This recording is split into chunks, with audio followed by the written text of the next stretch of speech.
Bonjour à tous, chers élèves et chers amis du site aufonddelaclasse.com.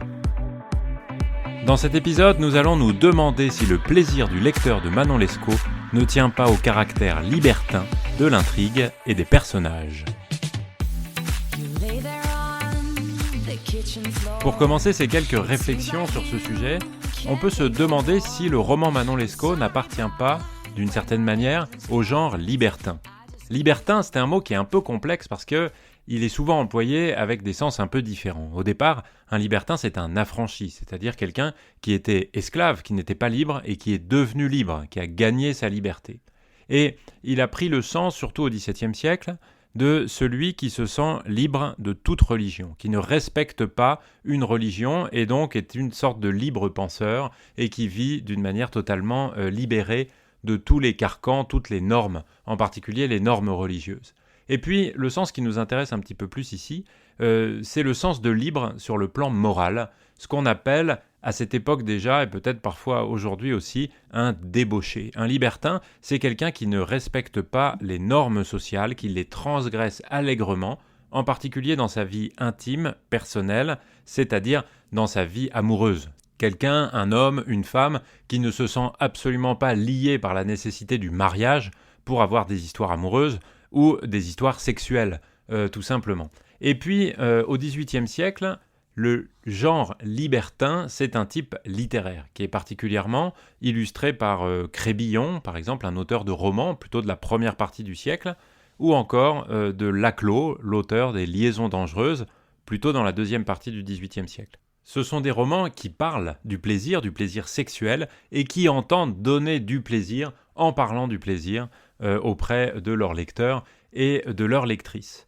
Alors, on peut s'interroger, même si évidemment ça ne serait pas extrêmement rigoureux sur le plan de l'histoire littéraire, sur l'appartenance à ce genre libertin, ou en tout cas on peut se demander si d'une certaine manière Manon Lescaut n'est pas un roman libertin. Alors, un certain nombre de personnages s'apparentent d'une certaine manière à ce genre-là de manière évidente.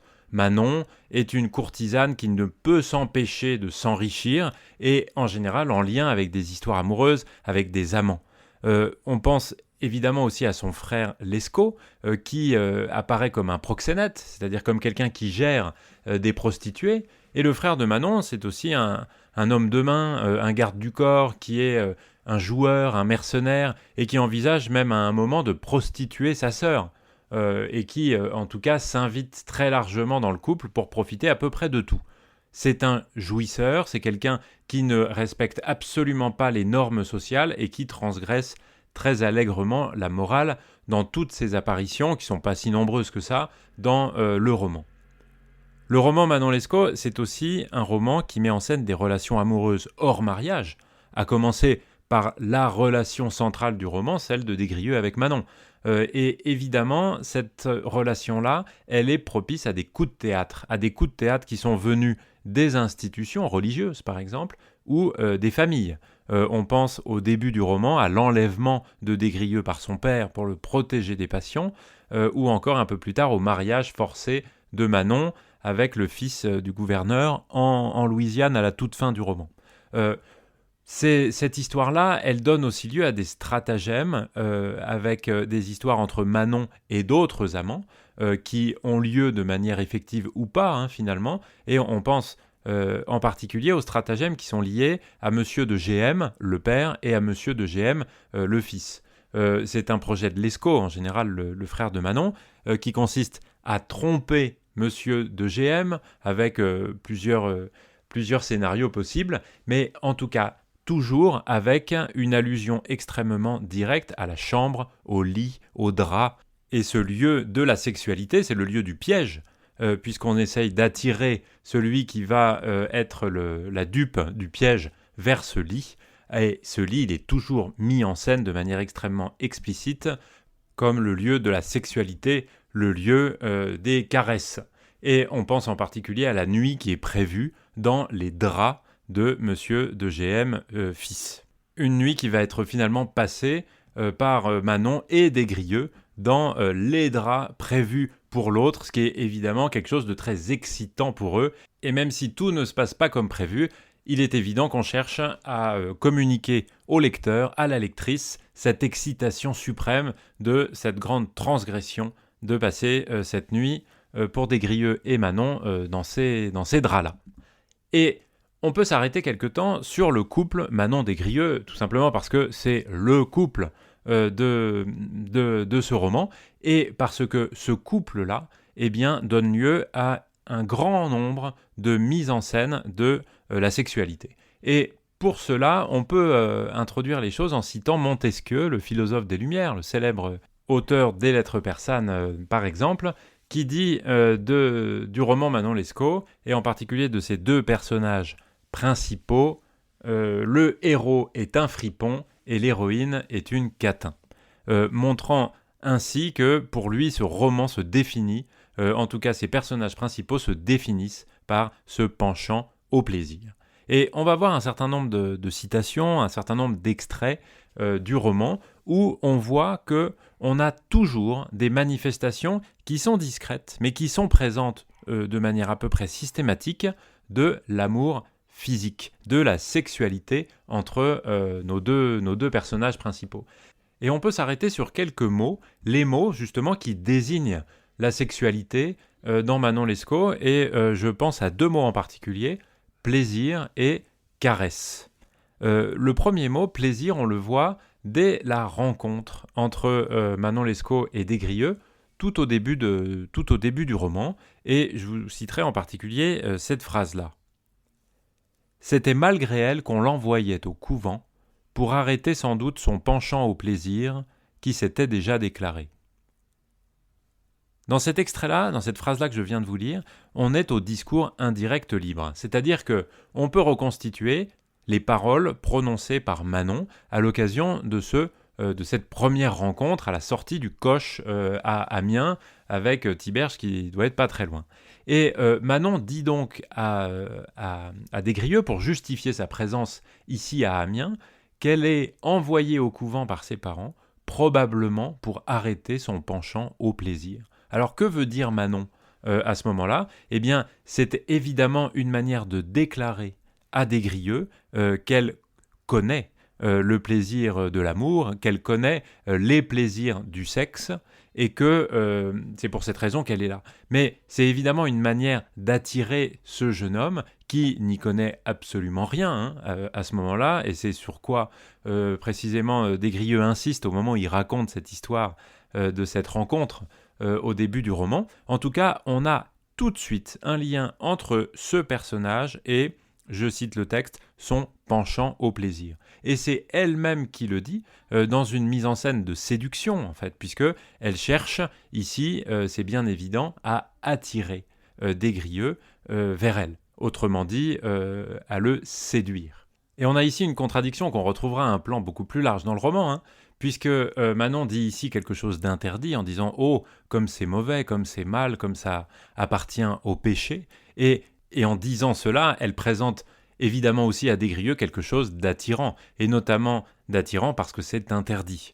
Et plus largement, on en reparlera dans d'autres épisodes, c'est aussi ce que fait le livre dans l'avis au lecteur, qui dit au lecteur « Regardez donc cet exemple effrayant de péché pour surtout ne pas le suivre ». Et en disant cela, évidemment que l'auteur de l'avis au lecteur, c'est-à-dire en dernier lieu Prévost, veut nous attirer dans quelque chose de bien ambigu, parce que ça va nous donner évidemment du plaisir, et un plaisir qui est lié à cette transgression, un plaisir qui vient du fait que pour le lecteur, pour la lectrice, il s'agit de faits interdits, de faits qui relèvent d'une transgression de la morale.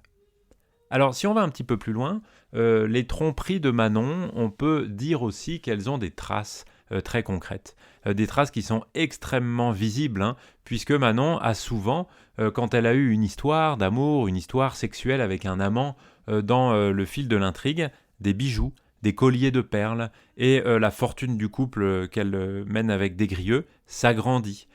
Tous ces objets sont des traces du commerce que Manon entretient avec tous ces hommes, c'est-à-dire de l'amour, de la sexualité. Et on va s'arrêter maintenant sur un mot qui apparaît extrêmement souvent dans Manon Lescaut pour désigner de manière assez ambiguë finalement les rapports qu'il y a entre Des-Grieux et Manon. Et ce mot, c'est le mot caresse. Caresse, c'est un mot qui vient de l'italien, d'un mot italien, carezza, qui est dérivé tout simplement de l'adjectif caro, cara, qui veut dire cher, cher, c'est-à-dire celui qu'on aime, comme on nomme quelqu'un cher ami, cher amant, etc. Et caresse, ça signifie une démonstration d'affection qui peut passer par des paroles, tout simplement, c'est-à-dire une sorte de flatterie verbale, dire des caresses à quelqu'un, ou même caresser quelqu'un, au XVIIe siècle, au XVIIIe siècle, ça peut vouloir dire, et c'est très souvent le cas, dire des paroles, prononcer des paroles d'affection pour démontrer son affection à quelqu'un. Mais bien sûr, ça veut dire aussi démontrer son affection par des gestes, c'est-à-dire par son corps, ses mains, mais pas forcément seulement ses mains. C'est-à-dire que le mot caresse peut avoir une connotation érotique extrêmement forte, et ça, c'est vrai dès le XVIIe siècle. Et dans plusieurs moments où nos deux amants, Des-Grieux et Manon, sont tous les deux, eh bien, le narrateur, Des-Grieux, emploie le terme de caresse, et on peut préciser de caresse au pluriel. Et quand on prend un mot au pluriel, souvent, on lui donne une dimension beaucoup plus concrète, beaucoup plus charnelle, ici, on peut le dire comme ça. Et on garde toujours cette ambiguïté qu'on trouve très souvent dans le libertinage, dans les romans libertins, parce que on ne dit pas les choses de manière crue, en tout cas pas dans la grande majorité de la production littéraire de ce genre-là. C'est pas de la pornographie, autrement dit pas du tout. C'est beaucoup plus subtil que ça, on laisse entendre. Et le mot caresse, à ce titre, est extrêmement efficace, et je vais vous citer quelques extraits. Au moment de la fuite, la première fuite de Des-Grieux et Manon, à la suite de leur rencontre à Amiens, quand ils sont dans un carrosse qui les emmène à Saint-Denis, on lit ceci donc sous les mots de Des-Grieux. Nous étions si peu réservés dans nos caresses que nous n'avions pas la patience d'attendre que nous fussions seuls. Nos postillons et nos hôtes nous regardaient avec admiration, et je remarquais qu'ils étaient surpris de voir deux enfants de notre âge qui paraissaient s'aimer jusqu'à la fureur. Alors dans cet extrait-là, les caresses désignent de manière à peu près explicite des démonstrations d'affection par des gestes et pas seulement par des paroles. Ça veut dire que dans ce carrosse, même s'il y a d'autres gens, eh bien nos deux amants se touchent, s'embrassent, se prennent dans les bras et on nous laisse imaginer le reste des caresses qui peuvent avoir lieu ici. En tout cas, elles provoquent l'admiration des autres personnages qui sont dans le carrosse, et l'admiration ici, ça veut dire l'étonnement, la surprise. Ils sont très étonnés de voir ce qu'ils considèrent comme des enfants qui s'aiment jusqu'à la fureur. Et la fureur, c'est la folie, la passion, la colère. C'est-à-dire qu'il s'agit de sortir complètement de soi. Et donc on peut imaginer que tout ça forme un spectacle un peu gênant pour les participants de la scène, c'est-à-dire les personnages qui sont dans ce carrosse entre Amiens et Saint-Denis. Un peu plus tard dans le roman, quand Manon refuse que Des-Grieux recontacte son père, eh bien, Des-Grieux nous raconte ceci. Elle adoucit son refus par des caresses si tendres et si passionnées que moi, qui ne vivais que dans elle et qui n'avais pas la moindre défiance de son cœur, j'applaudis à toutes ses réponses et à toutes ses résolutions.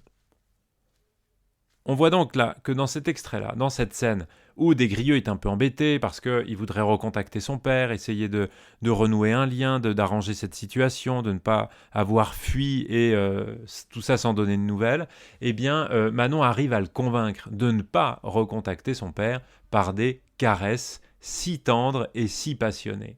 Et ici, on peut imaginer, ou pas, hein, et c'est bien la subtilité et aussi un des aspects de cette transgression morale du roman, qu'il s'agit ici de quelque chose de très physique, de très charnel, et on pourrait même dire de sexuel. Et il en est de même un peu plus tard quand Des-Grieux se demande si Manon l'a trompé avec Monsieur de B.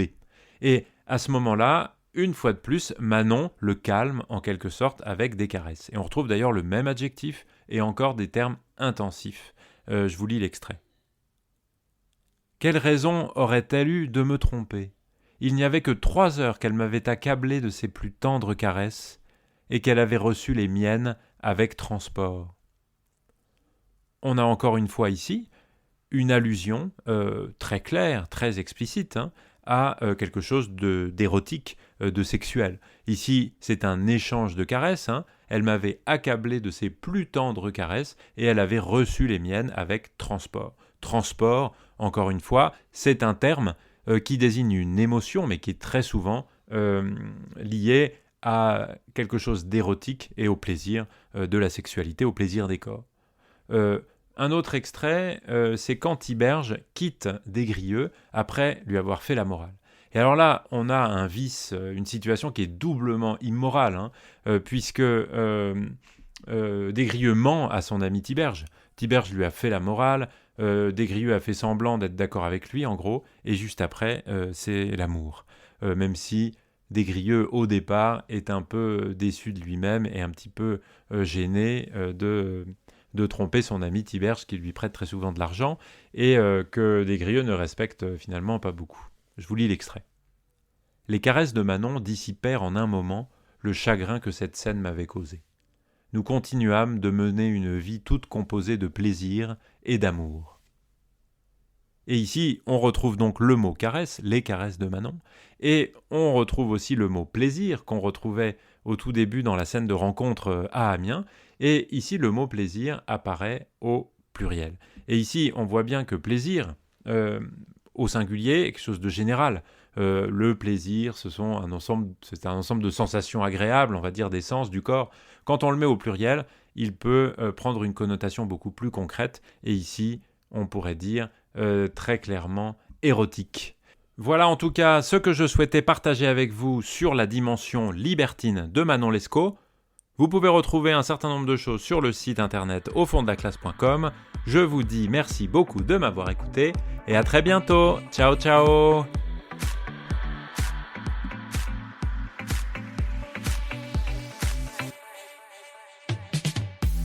You lay there on the kitchen floor. It seems like